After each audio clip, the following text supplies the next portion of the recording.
হে WhatsApp guys, কেমন আছো সবাই? আশা করি সবাই খুব ভালো আছো।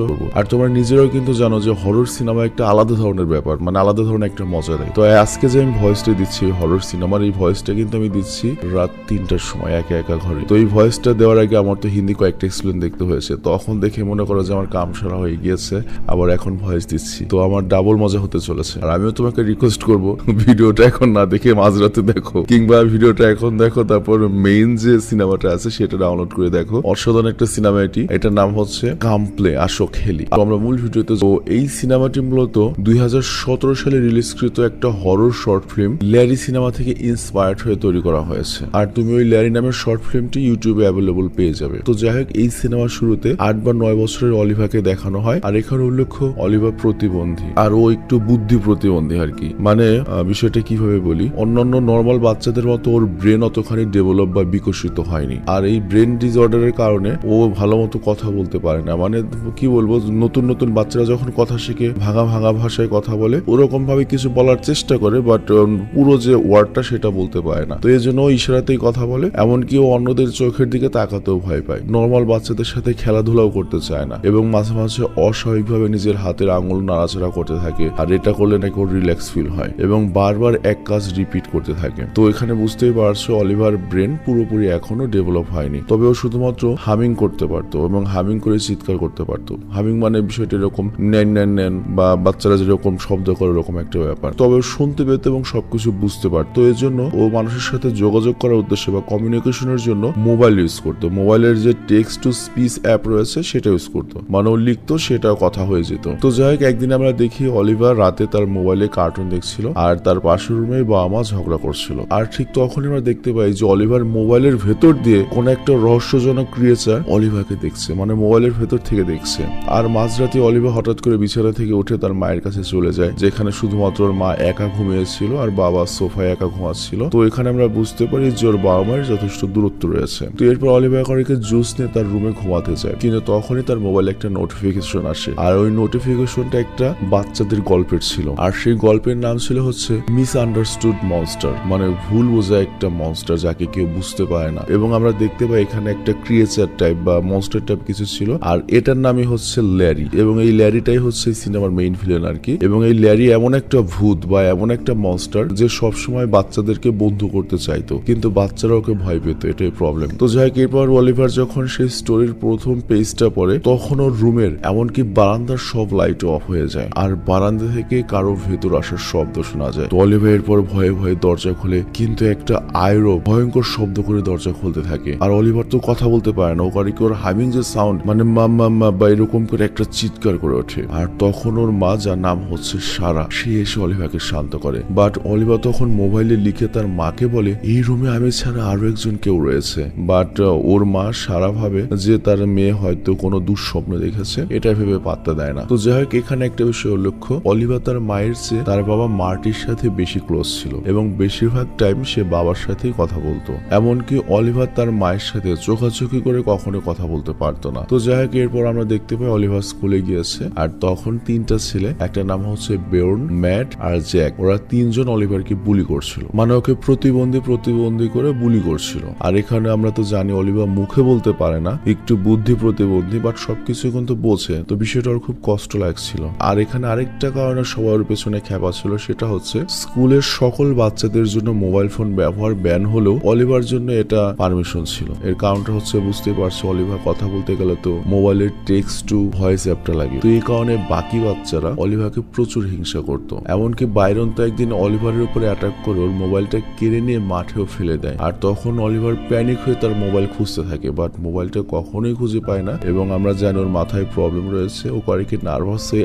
একটা জায়গায় বারবার ঘুরতে থাকে। মানে বুঝতেই পারছো, একটা প্রতিবন্ধী বাচ্চা যদি নার্ভাস হয়ে যায়, এটা করা খুবই কমন একটা ব্যাপার। তো যাই হোক, এর পরের সিনেমা দেখতে পাই অলিভার মা Sara as a regular check up হিসেবে ডক্টরের কাছে নিয়ে গিয়েছে অলিভাকে। আর তখন ডক্টর সারাকে জানায় অলিভার অন্যান্য বাচ্চাদের সাথে কমিউনিকেট করতে একটু সময় লাগবে। আর ডক্টর তখন সারাকে পরামর্শ দেয় সবচেয়ে বেটার হবে অলিভাকে তার সমবয়সী যে বাচ্চা রয়েছে ওদের সাথে বেশি সময় কাটানোর সুযোগ দেবে। কিন্তু আমরা তো জানি একটা প্রতিবন্ধী শিশুকে তার সমবয়সী বাচ্চারা কিভাবে গ্রহণ করে। তো যাই হোক, এদিকে আমরা দেখতে পাই অলিভিয়ার বাবা মার্টি একটা পার্কিং গ্যারেজের অ্যাটেন্ডেন্ট হিসেবে জব করত, এবং তার কাছে দূরত্ব পরিমাপের একটা লেজার বোঝার যন্ত্র ছিল। মানে এই যন্ত্রটার মাধ্যমে জানা যায় যে একটা গাড়ি বা একটা বস্তু তার কাছ থেকে কতখানি দূরত্ব রয়েছে। তো মার্টি তখন পার্কিং গ্রাউন্ডে একটা বক্স খুঁজে পায়, যে বক্সটা কেউ ফেলে গিয়েছে, আর ওই বক্সের মধ্যে সে একটা পুরনো আইপ্যাড পায়। তো মার্টি যখন আইপ্যাডটা অন করে তখন তার কেবিনের সকল লাইট বন্ধ হয়ে যায় এবং একাই দরজা খুলে যায়, আর বাহির থেকে সজোরে বাতাস আসতে শুরু করে, যে কারণে মার্টির কেবিনে থাকা সকল কাগজপত্রগুলো বাইরে চলে যায়। আর এরপর যখন মার্টি আবার তার লাইটটা ঠিক করতে যায়, আমরা দেখতে পাই মার্টির পেছনে ওই সকল কাগজপত্র উড়ে গিয়ে একটা আইরোবেট তৈরি হয়েছে, যেটা অনেকটা ল্যারির মতো দেখতে, এবং সেই আইরোবটি মার্টিকে দেখছিল। কিন্তু যখন মার্টি লাইট ঠিক করে পেছনে তাকায় তখন ওই আইরোবটি নর্মাল কাগজের মতো উড়ে চলে যায়। তো যাই হোক, এরপর মার্টি করে কি তার পার্কিং এ পাওয়া আইপ্যাডটি অলিভারকে গিফট করে। আর এদিকে মার্টি আর সারা মানে অলিভার বাবা মায়ের সম্পর্কে একেবারেই ভালো লাগছে না, এজন্য তার আলাদা দূরত্বে থাকার সিদ্ধান্ত নেয়। আর মার্টি করে কি তার মায়ের বাড়ি চলে যায়, মানে অলিভার বাবা। আর ওইদিকে আমরা দেখি অলিভার তার রুমে আইপ্যাডের যে ক্যামেরা ফিল্টার রয়েছে সেটা ওপেন করে মনস্টারের ফেস দিয়ে পিক তুলছিল। বাট ও যখন ছবি তোলে অলিভার, পেছনে দেখা যায় শুধু একা নর, পেছনে আরেকটা মনস্টারের চেহারা রয়েছে। বাট অলিভার মনে করে এটা হয়তো এই অ্যাপের কোন একটা ব্যাপার হবে। তো পরের দিন সকালে আমরা দেখতে পাই অলিভার তার আইপ্যাডে টাইপ করে যে বাবা চলে গিয়েছে। আর তখন আইপ্যাডে আবারও মিস আন্ডারস্টুড মনস্টারের নোটিফিকেশন আসে। আর আইপ্যাড থেকে গল্পের যে ল্যারি সে নিজ থেকেই বলে, অলিভা আমি তোমার বন্ধু হতে চাই। বাট এই কথা শুনে অলিভা ভয়ে কাঁপতে থাকে এবং রুমের আলমারিতে আইপ্যাডটি রেখে বন্ধ করে দেয়। আর কিছুক্ষণ পরে সারা অলিভাকে জানায় যে তোমার বন্ধুরা আজকে আসছে, আজকে তোমার সাথে খেলবে, তোমার সাথেই ঘুমাবে। তো অলিভার তো কোনো বন্ধু নেই, তবে তারপর আমরা দেখি বন্ধু হিসেবে ওই হারামজাদা গুলোই আসে, যেমন বাইরন, ম্যাট। আর ওরা একা আসেনি, ওখানে বাইরনের মাও এসেছে, আবার ম্যাটের মাও এসেছে। তো বাইরনের মা আর ম্যাটের মা বাইরন আর ম্যাটকে অলিভারদের বাড়িতে রেখে চলে যায়। এরপর সারাদিন খেলার পরে বাচ্চারা একসাথেই শুয়েছিল, কিন্তু তখনই অলিভার করে কি হামিং সাউন্ড করতে থাকে এবং ডয়ারের দিকে ভয় পেয়ে তাকে শব্দ করতে থাকে। মানে রাত হয়েছে, অলিভার এখন ওই আইপ্যাডের জন্য ভয় পাচ্ছিল, কিন্তু অলিভার করে এই শব্দের কারণে ওর সাথে থাকা বাকি দুই বাচ্চা ঘুমাতে পারছিল না। আর তখন বাইরন দেখতে চায় যে আলমারিতে কি এমন জিনিস রয়েছে যার কারণে অলিভার তো ভয় পাচ্ছে। তো বাইরন করে কি ড্রয়ার খুলে এবং সেখানে সে একটা আইপ্যাড পায় আর হাতে তুলে নেয়। আর ওইখানে বাইরন ও আইপ্যাডের মধ্যে ল্যারির স্টোরি দেখতে পায়। আর তারপর বাইরন করে কি ল্যারির স্টোরি পড়তে শুরু করে। আর এখানে ল্যারি বলে, আমি একটা বন্ধু হতে চাই। ল্যারি লম্বা এবং চিকন, আর ল্যারি সেই দুনিয়ার বাসিন্দা যে দুনিয়া সে চেনে না। আর ল্যারি তাদের সবাইকে একটা জানালা দিয়ে দেখে, আর এই জানালাগুলো মানুষের পৃথিবীর সাথে ল্যারির পৃথিবীকে সংযুক্ত করেছে। আর ল্যারি চায় বাইরন তার পুরো গল্পটি পড়ুক, যাতে এই জানালাটি দুই পৃথিবীর মাঝে সংযোগ স্থাপন করে। তো বাইরন তো এসব দেখার পর কিছুই বুঝতে পারছিল না, বাট তখনই রুমের মধ্যে থাকা সকল লাইট ব্লাস্ট হতে থাকে। আর বাচ্চারা তখন ভয়ে চিৎকার চেঁচামেচি করা শুরু করে। আর তখন তারা রুমের একটা কোণা থেকে কারো আওয়াজ শুনতে পায় যে আমি তোমার বন্ধু হতে চাই। বাট অলিভার তখনই করে কি আইপ্যাডের ক্যামেরায় রুমের কোণা কোণা দেখতে থাকে এবং ক্যামেরায়ও ভয়ঙ্কর একটা জিনিস দেখতে পায়। আর এটাই ল্যারি ছিল। মানে ল্যারিকে সাধারণ চোখে দেখা যায় না, তাকে শুধুমাত্র ক্যামেরায় দেখা যায়। মানে এটা একটা খুবই ইউনিক কনসেপ্ট ছিল আর কি। মানে এই সিনেমাতে আধুনিক জামানার ভূত বা আধুনিক জামানার মনস্টার বোঝানো হয়েছে। তো যাই হোক, তখন সকল বাচ্চারা আইপ্যাডের ক্যামেরায় ল্যারিকে দেখতে পায়, কিন্তু বাইরন ছিল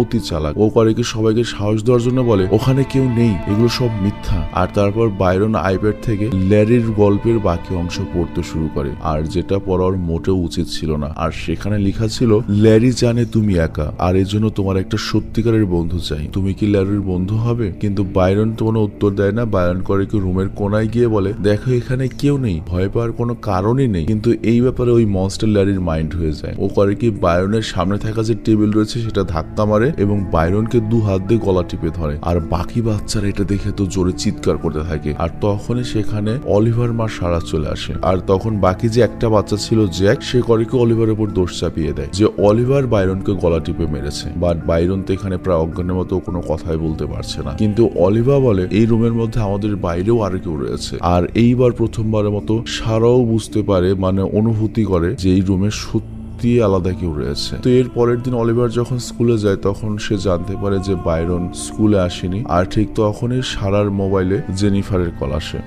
অলিভারের মায়ের মোবাইলে বাইরনের মায়ের কল আসে। তো এখানে জেনিফার বলে বাইরন দুদিন ধরে কিছুই বলছে না, এমনকি কিছু খায়নি। আর এরপর আমরা দেখতে পাই সারা আর অলিভা বাইরনের সাথে গিয়ে দেখা করে। আর তখন বাইরন সবার সামনে বলে, আমাকে অলিভার নয় বরং ল্যারি মেরেছে, আর আমি ল্যারিকে অনুভব করেছি, ও আমার গলা টিপে ধরেছিল, আর ও একটা ক্রিয়েচার, বাচ্চার। তো এটা শুনে সারা অনেক চিন্তায় পড়ে যায়, আর এজন্য সারা করে কি ভয় ওর নিজের বাড়ি ছেড়ে ওর জামাইয়ের কাছে জিনিসপত্র নিয়ে চলে যায় এবং সকল ঘটনা জামাইকে মানে মার্টিকে খুলে বলে। বাট এবার মার্টি এই বিষয়টা পাত্তা দেয় না, বলে এগুলো তোমার হ্যালোসিনেশন, তুমি চোখের ভুল দেখেছো। কিন্তু সারা কোনোভাবেই মনে করো যে সাহস পাচ্ছে না, এজন্য মার্টি বলে ঠিক আছে আজকে তোমার মেয়েকে আমি আমার ডিউটিতে নিয়ে যাবো। এরপর মার্টি অলিভারকে তার পার্কিং গ্রাউন্ডে নিয়ে যায় যেখানে সে জব করে, আর সেখানে মার্টিও অলিভারের ওই আইপ্যাডের মধ্যে ল্যারির গল্পটা দেখতে পায়। তো মার্টিও তখন গল্পটা পড়তে থাকে, বাট তখনই মার্টির কেবিনে থাকা সকল লাইট নষ্ট হয়ে যায় এবং একবার জ্বলতে থাকবে একবার নিভতে থাকে। তো মার্টি যখন লাইট ঠিক করছিল তখন অলিভার করে কি ওই দূরত্ব নির্ণয়ের যে লেজার যন্ত্রটা ছিল সেটা নিয়ে পার্কিং গ্রাউন্ডে খেলতে চলে যায়। আর তখন অলিভার করে কি ফাঁকা একটা স্থানে ওই যন্ত্রটা ধরে এবং দেখতে পায় যে 300 ফিট দূরে কোন একটা কিছু রয়েছে, এটা দেয়াল বা গাড়িটারি কিছু হতে পারে। বাট এরপর যখন অলিভার যন্ত্রটি অন্যদিকে ধরে তখন ওই যন্ত্রের 50 ফিট দূরত্বে দেখায়, বাট বাস্তবে ওখানে তো কিছু নেই। কিন্তু হঠাৎ করে দেখা যায় যে আস্তে আস্তে দূরত্ব কমছে 50, 40, 30, 10 এবং 3 ফিট। কিন্তু তখন অলিভার কাউকে দেখতে পায় না, কিন্তু 3 ফিটের মধ্যে কেউ রয়েছে, মানে যন্ত্র দেখাচ্ছিল যে 3 ফিটের মধ্যে কেউ রয়েছে, বাট অলিভার কিছু দেখতে পাচ্ছিল না। তো তখন অলিভার করে কি তার হাতে যে প্লাস্টিকের একটা লাঠি ছিল সেটা ছুঁড়ে মারে, আর সেটা শূন্যে আটকে যায়। তার মানে ল্যারি অদৃশ্য হয়ে সেখানে দাঁড়িয়েছিল। তো এরপর অলিভার করে কি তার হাত সামনের দিকে বাড়িয়ে দেয়, আর এখানে আমরা কিছুই দেখতে পাই না কারণ নর্মাল চোখে ল্যারিকে দেখা যায় না। আবার এদিকে মার্টি করে কি ক্যাবিনের লাইট ঠিক করে, আর তারপর সে দ্রুত অলিভারকে নিয়ে ভেতরে যায়। বাট মার্টির মাথায় এসব ভূত প্রেতের বিশ্বাস ছিলই না। অলিভার বারবার বলছে বাবা এখানে কিছু রয়েছে, বাট মার্টি বোঝে অলিভারকে বাবা এখানে কিছু নেই, তোমার চোখের ভুল। তবে এরপর অলিভার বলে তুমি তাহলে আইপ্যাডের ক্যামেরা দিয়ে দেখো। তো এরপর মার্টি করে কি আইপ্যাডের ক্যামেরা দিয়ে দেখতে থাকে, কিন্তু মার্টি যখন অন্যদিকে ঘোরে পেছনে যখন অলিভার ছিল তখনই দেখা যায় ল্যারি অলিভারকে শূন্য তুলে নিয়েছে, কিন্তু মার্টি তো অন্যদিকে ঘুরে রয়েছে। কিন্তু মার্টির সামনে যে গ্লাস রয়েছে সেই গ্লাসের রিফ্লেকশনে ও ক্যামেরায় দেখতে পায় যে অলিভারকে শূন্য তুলেছে কোন একটা কিছু, এবং ও ল্যারিকেও দেখতে পায়। আর এইবার ওর গায়ের লোম খাড়া হয়ে যায় এবং ভয়ে দ্রুত অলিভারকে নিয়ে সেখান থেকে বের হয়ে যায়। আর তারপর বাড়িতে যাওয়ার পরে অলিভার একটা ড্রয়িং এঁকে সারা এবং মার্টিকে দেখিয়ে বলে ল্যারি প্যারালাল ওয়ার্ল্ডে থাকে, যেটা কিনা এই ওয়ার্ল্ডের ফটোকপি, আর ল্যারি এখানে বিদ্যুতের সাহায্যে ট্রান্সমিট হয়। তো এটা শুনে সারার মার্টি করে কি আইপ্যাডটা ভেঙে ফেলে। আর এরপর আমরা দেখি স্কুলে বাইরন অলিভারের সাথে দেখা করে এবং অলিভারকে জিজ্ঞাসা করে তোমার মা বলেছে তুমি নাকি আমার সাথে বন্ধু হতে চাও না, কিন্তু কেন? অলিভার বলে এটা তো মিথ্যা কথা, আমার মায়ের সাথে এরকম ব্যাপারে কোনো কথাই হয়নি। অ্যাকচুয়ালি হয়েছে কি ওই যে আরেকটা ছেলে যে ছিল জ্যাক নামে, ও বলেছিল যে অলিভার বাইরনকে মেরেছে, এ কারণে ওদের দুই মায়ের মধ্যে ঝগড়া লেগে গিয়েছিল, মানে সারা আর জেনিফারের মধ্যে। তো এর জন্যই সারা জেনিফারকে বলেছিল যে অলিভার বাইরনের বন্ধু হতে চায় না, কিন্তু বাস্তবিক ওদের মধ্যে অনেক ভালো বন্ধুত্ব তৈরি হচ্ছে। তো যাই হোক একদিন রাতে আমরা দেখি মার্টির মোবাইলেও সে ল্যারির গল্প ভেসে ওঠে এবং এবার ল্যারি ডাইরেক্ট মার্টিকে হুমকি দেয় এবং বলে যে আমার বন্ধু হতে আটকাবে আমি তাকে ছাড়বো না। তো এরপর আমরা দেখতে পাই কেবিন একাই লক হয়ে যায় এবং কেবিনের আশেপাশে থাকা সব লাইটও বন্ধ হয়ে যায়। আর তারপর ল্যারি ভেতরে চলে আসে আর মার্টি এটা ক্যামেরায় দেখতে পায়। তো মার্টি তখন ভয় পেয়ে মনে করো গাড়ি নিয়ে পালিয়ে যেতে থাকে, বাট ল্যারি ওর পিছু নেয়। আর আমরা দেখতে পাই মার্টির গাড়ি যে রাস্তা দিয়ে যাচ্ছিল যত এগোচ্ছিল রাস্তার পাশের দুই পাশের যে ল্যাম্পপোস্ট রয়েছে সেগুলো লাইটগুলো অফ হতে থাকে। আর তারপর আমরা দেখি ল্যারি করে কি মার্টির কাছে যে মোবাইলটা ছিল সেই মোবাইল দিয়ে বের হয়ে ওই গাড়িতে বসে পড়ে। তো এটা দেখে মার্টি তো ভীষণ ভয় পেয়ে যায় এবং মার্টির গাড়ি অ্যাক্সিডেন্ট হয়ে পড়ে। তো এখানে আমরা বুঝতে পারি যে ল্যারির ফিজিক্যাল একটা আয়রক্ত রয়েছে, মানে মানুষের মতো শরীর তো রয়েছে, এর পাশাপাশি সে বিদ্যুতের মাধ্যমে চলতে পারে এবং যেসব ডিভাইস ইলেকট্রিক পাওয়ারে চলে সেগুলোকে ল্যারি তার ব্যারিয়ার বা পোর্টাল হিসেবে ইউজ করতে পারে, যেমন এটা হতে পারে মোবাইল, ল্যাপটপ, টিভি, ট্যাবলেট ইত্যাদি। তো যাই হোক এদিকে সারা জানতে পারে যে তার হাজবেন্ড অ্যাক্সিডেন্ট করে হসপিটালে জ্ঞান হারিয়ে রয়েছে। তো সারা তখন বুঝতে পারে যে এটা ল্যারির কাজই হবে। আর ঠিক তখনই সারা টিভি স্ক্রিনে ল্যারির একটা মেসেজ দেখতে পায় যেখানে লেখা ছিল গল্পটা শেষ করো, কিন্তু সারা এগুলো তখন ওই ল্যারিকে বন্ধ করতে বলে। বাট তখন দেখা যায় স্ক্রিনে গল্পের শেষ অংশ উন্মোচিত হয় আর সারা দেখতে পায় ল্যারি একটা বাচ্চার হাত ধরে তার ওয়ার্ল্ডে নিয়ে যাচ্ছে। তো সারা এটা দেখে এত ভয় পেয়ে যায় যে সে টিভি, ল্যাপটপ, মোবাইল, ট্যাবলেট সব ভেঙে ফেলে, বাইরে ফেলে দেয় আর বাড়ির লাইটও সব খুলে ফেলে। কিন্তু তখন ল্যারি তার নিজের শরীরে এখানে চলে আসে এবং ল্যারিকে প্রথমবারের মতো আমরা সম্পূর্ণরূপে দেখতে পাই। আর এটা হয়তো আমাদেরকে কনভিন্স করার জন্য দেখানো হয়েছে যে ল্যারি আসলে দেখতে কেমন। মানে তুমি একটা মনস্টার সিনেমা দেখতে বসেছো, তুমি যদি অ্যাকচুয়াল মনস্টারটাই না দেখো তাহলে কেমন হলো। এবং এই মনস্টার ডিজাইন যারা করে থাকে তারাও কিন্তু অনেক মেধাবী হয়ে থাকে যে কিভাবে একটা মনস্টারকে ডিজাইন করলে বেশি ভয়ঙ্কর লাগবে, এরকম একটা ব্যাপার। আর আরেকটা ব্যাপার হচ্ছে আমরা তো জানি ল্যারিকে খালি চোখে দেখা যায় না, তো আমাদের খালি চোখে এজন্যই দেখালো জাস্ট কনভিন্স করার জন্য। কিংবা এরকমও হতে পারে পারে ল্যারি তার ওয়ার্ল্ড থেকে ফাইনালি এই ওয়ার্ল্ডে চলে এসেছে। তো যাই হোক, এটা দেখে সারা করে কি অলিভারকে নিয়ে খাটের নিচে লুকিয়ে পড়ে। আর অলিভার তখন সারাকে লিখে বলে, তুমি আমাকে মিথ্যে বলে আমার কাছ থেকে বন্ধু ছিনিয়ে নিয়েছিলে, মানে ওই যে বাইরনের কাছ থেকে অলিভারকে দূরত্ব করেছিল। তো সারা তার ভুল বুঝতে পারে এবং ক্ষমা চায়। আর সারা এর সাথে এটাও বলে, আমি জাস্ট তোমাকে প্রোটেক্ট করতে চেয়েছিলাম, কারণ বুঝতে হবে বাইরন একটা ছেলে। কিন্তু তখন ল্যারি ওদের বিছানার উপরে ছিল। তো ল্যারি যখন চলে যাবে ঠিক তখনই অলিভার মাম্বলিং করতে থাকে, মানে চিৎকার করতে থাকে। আর ওই মুহূর্তে ল্যারি ওদের উপর অ্যাটাক করে, কিন্তু অলিভার তখন তার বেসবল ব্যাট দিয়ে রুমের সকল লাইট ভেঙে দেয়, এমনকি বিদ্যুতের লাইনটাও কেটে দেয়। আর তখন আমরা দেখি যে ল্যারি